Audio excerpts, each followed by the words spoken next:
Dans la vidéo précédente, nous avions donc appris comment ajouter un passeport. Dans celle-ci, nous allons apprendre comment modifier un passeport que nous avons ajouté. Alors, pour voir les passeports ajoutés, il faut descendre bien sûr à la liste des passeports. Vous verrez là que maintenant la liste des passeports qui était vide au début a maintenant un élément passeport avec les principales informations, nom, pays, compagnie et numéro du passeport. Vous constaterez aussi que dans le carré qui est censé contenir le graphique des passeports, vous verrez que là où il n'y avait rien, le graphique maintenant s'est animé. Donc vous avez une petite légende qui vous indique que par exemple là au mois de mars, nous avons introduit un passeport. Ce graphique s'animera au fur et à mesure que vous introduirez des passeports. Alors pour revenir au passeport que nous avons introduit, donc dans la liste des passeports, là, nous allons, l'objectif de la vidéo c'est de modifier un passeport. Nous allons donc cliquer sur le passeport que nous avons ajouté précédemment. Quand vous cliquez sur le passeport que vous avez ajouté précédemment, vous avez une petite fenêtre qui apparaît avec le nom qui figure sur le passeport, la nationalité, la compagnie, le numéro du passeport, la date d'expiration du passeport, la localisation du passeport.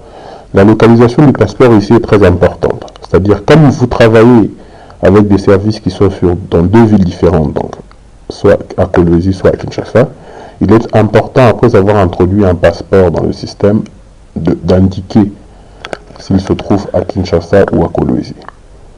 Cette information s'affichera donc ici dans localisation du passeport. Donc, pour modifier un passeport qu'on a déjà ajouté, on ne sait jamais, peut-être que vous avez écrit avec une erreur ou quelque chose comme ça, vous avez ici tout en bas un bouton modifier. Donc si vous cliquez dessus, vous verrez que l'interface a changé. Tout ce qui peut être modifié est souligné. À commencer par, donc nous allons changer le prénom de notre expédition et de notre expatrié.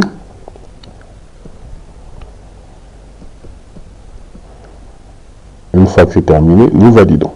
Nous allons changer le nom de notre expatrié.